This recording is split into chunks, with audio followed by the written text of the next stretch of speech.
அன்பான உறவுகளுக்கு வணக்கங்க. சோழனை பற்றின நினப்பு, ஆசை, காதல் மனசுக்குள்ளே விதைச்சாச்சு. அதுக்கப்புறம் என்னங்க, என்ன உண்மையாக இருந்தால் என்னங்க, அதெல்லாம் தூக்கி போட வேணாமா? அப்போ நீ உண்மையாக லவ் பண்ணலையா? உண்மையாக லவ் பண்ணதுனால தானே இந்த வீட்டை விட்டு போக மாட்டேன்னு சொல்லி முடிவெடுத்து கோர்ட்டு வரைக்கும் போகிறீங்க.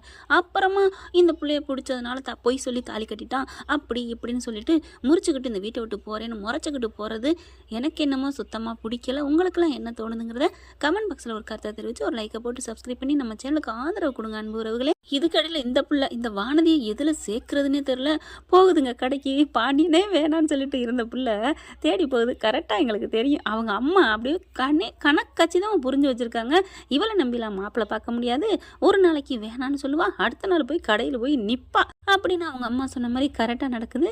இந்த பிள்ளையும் போகுது. அங்கே இல்லைன்னு தெரிஞ்சதுக்கப்புறம் இதை விடக்கூடாதுன்னு சொல்லிட்டு நேராக பாண்டியை தேடி வீட்டுக்கே வருது. இந்த அம்மா இங்கிட்டு வர, அந்த அம்மா அங்கிட்டு வேக வேகமாக பேக்கில் துணி எடுத்து வச்சுட்டு பேச வேண்டியது எல்லாம் பேசி தீர்த்துறதுங்க. அப்படியே அந்த முகத்தை அஷ்டகோணமாக வச்சுக்கிட்டு, ஏம்மா நீ பெண்களுக்குன்னு இல்லைங்க, யாருக்கா இருந்தாலுமே பொன்னகை தாங்க ஒரு பொன் நகை போட்டதுக்கு சம முகத்தில். ஆனால் பார்த்தீங்கன்னா கடுன்னு, அதாவது அந்த பொண்ணு ஏமாற்றம் அடைஞ்சிருக்கு. ஒருத்தவங்க ஏமாற்றத்தை தாங்க முடியாது தான். கொஞ்ச நாளைக்கு கொஞ்ச நேரத்துக்கு கோபங்கள் இருக்கும். அதை தான் இப்போ நிலாவும் காமிச்சிட்டு இருக்காங்க. பாவமாக இருக்குது. சோழனை பக்கமும் நிலா பக்கமும் நியாயமாகவும் இருக்குது, நியாயம் இல்லாமையும் இருக்கிற மாதிரி இருக்குது. ஏன்னா தாலியை கட்டிட்டு பாவங்க அந்த பயப்புள்ள என்ன நினச்சது, என்ன நேரத்தில் தாலி கட்டினானோ. ஏங்க காதலுக்காக ஒரு பொய் சொன்னார், அவ்வளோதான். இது தப்பா? அப்படி பார்த்தா இதுவும் சோழனும் சிந்துவும் ஒரே ரோட்டில் தானே இருக்கிறாங்க, ஒரே கோட்டில், நேர்கோட்டில். சேரன் அவங்க அப்பா எல்லாருமே எவ்வளோ கெஞ்சுறாங்க, நான் இருக்கவே மாட்டேன், ஒரு நிமிஷம் கூட இங்கே இருக்க மாட்டேன், எவ்வளோ பெரிய 420 பண்ணிருக்கான் அப்படி இப்படின்னு சொல்லி திட்டிவிட்டு என்னென்ன திட்டணுமோ திட்டிட்டு கிளம்பிங்கிட்டு வர கரெக்டாக வானதி வர, என்ன நடக்குதுங்க அப்படின்னு பார்க்குறாங்க. பார்த்துட்டு போதுமா தாயே அப்படிங்கிற மாதிரி இப்படி முறைச்சிட்டு திரும்ப, நிலா என்னாச்சு என்ன பண்ணி என்னாச்சு, நான் உனக்கு ஃபோன் பண்ணேன் நீ எடுக்கலை, கடைக்கு போனேன் நீ ஆள் இல்லை, அதனால தான் இங்கே வந்தேன் அப்படிங்கிற. இங்கே சோழன் பின்னாடி போயிட்டு இருக்கிறதுக்கும் பாண்டியும் இவ ஒருத்தி அப்படின்னு பின்னாடி ஓடுறதுக்கும் எல்லாரும் வானதியை சேர்ந்து ஓடுதுங்க. நிலா என்னாச்சு அப்படின்னு வானதி மறுபடியும் திரும்ப கேட்க, நிலா என்ன பண்ணுறாங்க, இப்போ என்ன உனக்கு தெரியணும், நான் எங்கே போகிறேன் எதுக்கு போகிறேன் அதானே தெரியணும், நீ அதானே ஆசைப்பட்ட, நான் இந்த வீட்டோட முடிஞ்சு போகிறேன், எல்லாம் முடிஞ்சு போச்சு, உறவும் இல்லை ஒட்டும் இல்லை, இனிமேல் நீ இந்த வீட்டுக்கு நல்லா இரு, உன்னையவே தூக்கி வச்சு கொண்டாடுவாங்க, இந்த வீட்டுக்கு ராணியா இல்லை மகாராணியா நீ இரு அப்படின்னு சொல்லிட்டு கிளம்ப.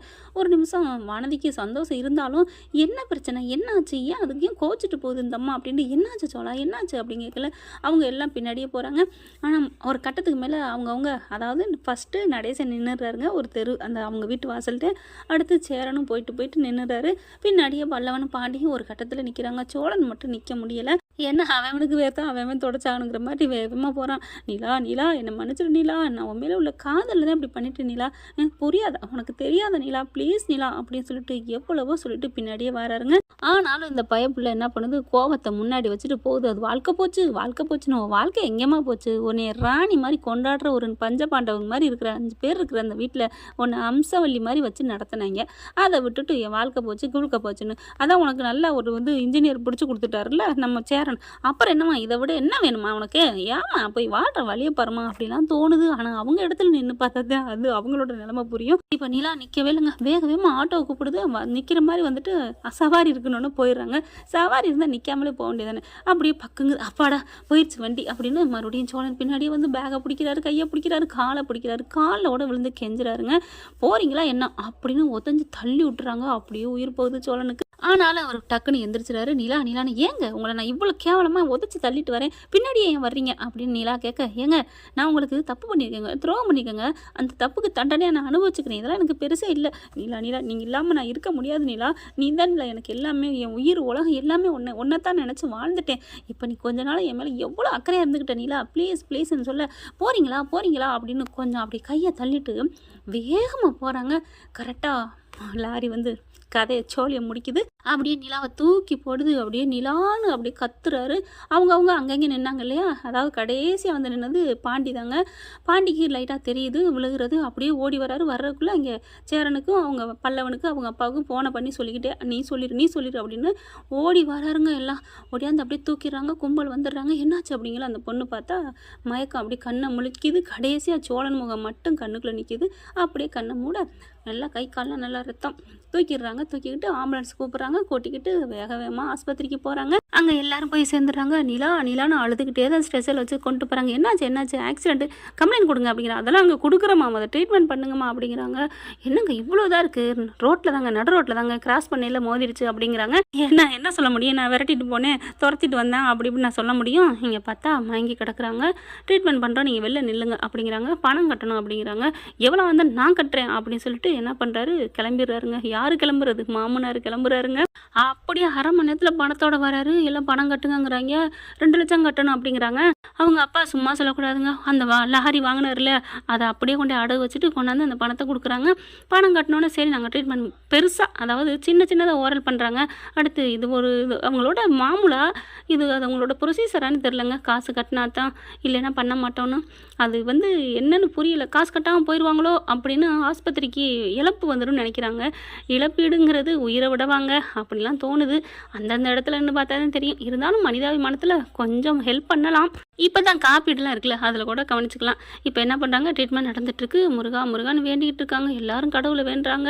அவ்வளோ வேண்டிக்கிட்டு இருக்காங்க. ஐயனாரப்பா அப்படின்னு சொல்லிட்டு வேண்டிகிட்டு இருக்காரு அவங்க அப்பா. முருகா முருகான்னு சொன்னது என்னமோ இந்த பொண்ணுக்காண்டி அவங்களுக்கு முருகா பிடிக்குன்ட்டு இப்போ பார்த்துக்கிட்டே இருக்கிறாங்க வாசலையே. சோழன் துடிக்கிறாரு, நிலாவுக்கு ஒன்றும் ஆகக்கூடாதுன்னு சொல்லிட்டு ட்ரீட்மெண்ட் முடிஞ்சு நல்லபடியாக பார்த்துட்டாங்க. ஆப்ரேஷன் போட்டிருக்கு, நல்லா அங்கங்கே அடிபட்டிருக்கு, கட்டு போட்டிருக்கோம் அப்படின்னு சொல்லிட்டு கொஞ்ச நேரத்தில் கண்ணை முடிச்சிருவாங்க. கொஞ்சம் பொறுங்க, யாரும் போய் டிஸ்டர்ப் பண்ணாதீங்கன்னு டாக்டர் எப்பவும் சொல்லிட்டு போகிறாரு. இங்கே சென்னைக்கு வந்திருக்காங்க. நிலாவோட அப்பாவும் அம்மாவும் ஒரு வேலை விஷயமா வந்திருக்காங்க. பார்த்தா ஆக்சிடென்ட் நடந்தது அவங்களுக்கு கண்ணு முன்னாடி தாங்க தெரியுது. ஆனால் யாரோ நினச்சிட்டு இருக்காங்க. என்னாச்சு ஏதாச்சுங்கல்ல, பேப்பர்லேயும் உடனே வந்துடுது. அவங்க அந்த வேலையை முடிச்சுட்டு இருக்கையில் பார்த்தா நியூஸ்லேயும் போகுது. நிலா என்ற பெண் அப்போவே நியூஸில் எல்லாமே கலெக்ட் பண்ணிடுறாங்க. பார்த்தா ஆஸ்பத்திரியில் சேர்த்துருக்காங்க. அந்த பெண்ணு பரிதாப நிலையில் இருக்குது அப்படின்னோன்னா, ஐயோ என் பொண்ணாச்சேன்னு சொல்லிட்டு அலறி அடித்து 2 பேரும் அங்கே ஓடுறாங்க. அங்கே பார்த்தா நிலா கண்ணை முழிக்கிறாங்க. கண்ணை முழிச்சாச்சுன்னு சொன்னோன்னு சந்தோஷப்பட்டு, நிலா என்ன நிலா ஆச்சு என்னை ஏன் நிலா இப்படி பண்ணுறா அப்படி இப்படின்னு அழுக அப்படியே திருன்னு அங்கெங்கேன்னு முழிக்குது. நிலா என்னம்மா என்னாச்சு அப்படிங்கல அவங்க மாமனார் கேட்குறாரு. என்னப்பா நிலா என்னம்மா அப்படிங்கல. நிலாவா, அது யார் நிலா அப்படின்னு கேட்க ஆடி போகிறாங்க. என்னம்மா உன் பேர் தான் நிலா, என் பேர் நிலாவா அப்படின்னு சுற்றி முற்றி பார்க்குது. என் பேர் நிலாவா அப்படின்னு கேட்க, என்னம்மா நிலாவான்னு கேட்குற, உன் பேர் நிலா தான், இது உன் புருஷன், நான் உன் மாமனார், இது உன் குழந்தை, இது உன் செல்ல பிள்ளை அப்படின்னு சொல்ல. அப்படியா, எனக்கு இவ்வளோ உறவு இருக்கா, எனக்கு நான் யாருன்னு எதுவுமே தெரியலையே ஐயோ அப்படின்னு சொல்லிட்டு ரொம்ப நொந்துக்கிறாங்க. இந்த மாதிரி பேசிக்கிட்டு இருக்கல, நிலா உனக்கு ஒன்றும் ஆகுது நிலா, சரியாயிரும் அப்படிங்கிற டாக்டர் வராங்க. இவங்களுக்கு எல்லாமே மெமரி லாஸ் ஆயிடுச்சு அப்படிங்கிறாங்க. தூக்கி வாரி போடுது. நிலா அப்படி பார்க்குறாங்க. நீங்கள் தான் என் புருஷனா அப்படிங்கிற மாதிரி பார்த்துட்டு இருக்காங்க. அடுத்து கொஞ்ச நேரத்தில் பார்த்தா அவங்க அப்பா அம்மா அலறி அடித்து ஓடி வராங்க. நிலா அப்படின்னு சொல்லிட்டு பார்க்குறாங்களா. இவங்க அப்படிங்கல, இவங்க தான் உன் அப்பா அம்மா அப்படிங்கிறாரு சேரன். அப்படி அம்மா அப்பா அப்படிங்கிறாங்க. கட்டி பிடிச்சி அழுகுறாங்க. உனக்கு இப்படி அடி ஆகணும், எங்களை விட்டு இப்படி ஆயிடுச்சு அடி அப்படின்னு சொல்லி கதறாங்க. என்னம்மா என்ன சொல்கிறீங்க அப்படிங்கிறதான் அவளுக்கு எந்த நினைவும் இல்லை அப்படின்னு சொல்கிறாங்க. அதை கேட்டு ரொம்ப துடிச்சு போகிறாங்க. இனிமேல் நீங்கள் இருக்கக்கூடாது, வாடி, எந்த நினைவும் இல்லை அப்புறம் என்ன அப்படின்னு சொல்லி கூப்பிட்றாங்க. சோழன் பார்க்குறாங்க. ஹலோ, எந்த நினைவும் இல்லைன்னு பரவாயில்லங்க, அவள் ஏன் பொண்டாட்டி, நீங்கள் எப்படி கூப்பிட முடியும் அப்படி இப்படிங்கிறாங்க. நிலாவை பார்க்குறாங்க. இங்கே பாருங்கம்மா, நீ என் பொண்டாட்டி தானே, நீ எப்படி என்னை விட்டு போக முடியும், நீ என்னை விட்டு போகக்கூடாது நிலா, உனக்கு நினைவு இல்லைங்கிறக்காண்டி உன் அப்பா அம்மா உன்னை கூப்பிட்றாங்க, என்னை விட்டு போயிருவியா நிலா அப்படின்னு சொல்லிட்டு அழுகிறாரு. இவங்க என்ன பண்ணுறாங்க, இங்கே பாருமா, இவெல்லாம் உன்னை நல்லா லவ் பண்ணலாம், கல்யாணம் பண்ணல, நீ ஓடி வந்து கதையெல்லாம் வேற, நீ வந்துருமா அப்படி இப்படிங்கிறாங்க. சோழன்னு அவங்க குடும்பமாக அழுகிறத பார்க்குறாங்க. அவங்க அதுக்கு முன்னாடி அவங்க அப்பா அம்மா வர்றதுக்கு முன்னாடி தன்னை அவ்வளோ ஒரு இதாக, அதாவது தன் நர்ஸுக்கிட்ட பேசுனதும் டாக்டர்கிட்ட துடிச்சு போய் கேட்டதும் எல்லாத்தையும் பார்த்துட்டு தான் இருக்கிறாங்க. அப்புறம் நிலா என்ன பண்ணுறாங்க, என்னம்மா என்ன இருந்தாலும் சரி, நான் என் புருஷன், அவரை விட்டுட்டு நான் எப்படி வர்றது அப்படிங்கிற மாதிரி கேட்க, நிலா நம்ம வீட்டில் தான் வசதி, அவங்க வீட்டில் வசதியே இல்லைம்மா அப்படிங்கிறாங்க. இல்லைம்மா, நான் புருஷன் வீட்டில் இருக்கிறதாம்மா கரெக்டு, நான் அங்கே போகிறேன் அப்படிங்கிறாங்க. உனக்கு இப்படி நல்ல குணமானதுக்கப்புறம் வந்துக்கலாண்டி, வாடி நம்ம வீட்டுக்கு போவோம் அப்படின்னு சொல்ல, இல்லை நான் முடியாதுமா, நான் சோழன் வீட்டுக்கே போகிறேன் அப்படின்னு சொல்லிடுறாங்க. ஏன்னா இது நான் சோழன், இது சேரன், எல்லாம் பேரெல்லாம் சொல்கிறாங்க. கரெக்டாக சோழன் பேர் சொன்னோன்னே அவருக்கு சந்தோஷம் தாங்கலை. அவங்க அப்பாவும் அம்மாவும் பார்க்குறாங்க, அழுகுறாங்க. ஏண்டா பாவி, என் பொண்ணை மயக்கணும் இல்லாமல் இப்படி படுத்தி எடுத்து வைக்கிறியாடா, பார்த்தீங்களா அத்தை, என் பொண்டாட்டிக்கு சுயநினைவை இழந்தாலும் நான் அவன் மனசில் இருக்கேன், அதான் ஆண்டவன் இருக்கான் அப்படின்னு சொல்கிறாரு. நிலா கேட்டுக்கிட்டே இருக்கிறாங்க. அதுக்கப்புறம் இவ நம்ம பிள்ளை இல்லைங்க, வாங்க போவோம் அப்படின்னு சொல்லிட்டு கிளம்ப. பார்த்தீங்களா, உன்னை டக்குன்னு பிள்ளை இல்லைன்னு விட்டுட்டு போகிறீங்க, ஆனால் இதே இவ என்ன வேணான்ட்டு உங்கள் வீட்டுக்கே வந்திருந்தாலும் நான் அங்கே வந்து நிற்பேன், அதுதான் நான் புருஷன், அவளுக்கான புருஷன், அவள் உயிர் அப்படின்னு சொல்ல அப்படின்னு சொல்லிட்டு 2 வந்துட்டு போகுதுங்க. இங்கே என்ன பண்ணுறாங்க, சேரன் போயிட்டு, எப்பா உனக்கு ஒன்றும் ஆகுதுப்பா, கவலைப்படாதப்பா, சரி அப்படிங்கிறாங்க. அதுக்கப்புறம் 2 நாள் அங்கே ஆஸ்பத்திரியில் வச்சுருக்காங்க. ட்ரீட்மெண்ட் முடிஞ்சு டிஸ்சார்ஜ் ஆகி வீட்டுக்கு போகிறாங்க. வீதியில் எல்லாருமே கிண்டல் பேசுனாங்க இல்லையா, ஒரு பொண்ணு இந்த வீட்டில் இருக்காது அப்படின்ட்டு. அவங்க எல்லாரும் வாயடிச்சு போய் பார்க்குறாங்க. அப்படின்னுட்டு இப்போ நிலாவை கட்டு போட்டு அப்படியே கைத்தாங்களா அப்படியே கார்லேருந்து இறக்கி அப்படியே கொண்டுட்டு போகிறாங்க. வீட்டுக்குள்ளே போய் ஆரத்தியெல்லாம் எடுத்து வீட்டுக்குள்ளே கூட்டி போகிறாங்க. அப்படியே பார்த்து பார்த்து பண்ணுறாரு சோழன் நிலாவுக்காண்டி. நிலா அப்படியே பார்க்குறாங்க. என் மேலே உங்களுக்கு அவ்வளோ பிரியமா, என்னென்னா உங்களுக்கு பிடிக்குமா அப்படின்னு கேட்க அப்படியே துடிச்சு போகிறாரு. என்ன நிலா இப்படிலாம் சொல்கிற, உனக்கும் என்னை ரொம்ப பிடிக்கும் தெரியுமா, நான் உனக்கு ரொம்ப உசுறு அப்படின்னு சொல்ல. அப்படியா, நம்ம வாழ்க்கையில் என்ன நடந்துச்சு, எப்படி ஓடி வந்தோம் அப்படி சொல்ல. அது எதுக்குமா, அதை விடு, நீ என் பொண்டாட்டி, நான் உன் புருஷன், அதை உன் அப்பா அம்மா சொல்லிட்டு போயிட்டாங்கல்ல, நீ பேசாமல் இரு, நீ ரிலாக்ஸ்டாக இரு அப்படின்னு சொல்லிட்டு உனக்கு என்னென்ன பண்ணணும் நான் தலைச்சி விட்றேன், நான் குளிச்சு விட்றேன், எல்லாமே நான் பண்ணி விட்றேன் அப்படிங்கிறாங்க.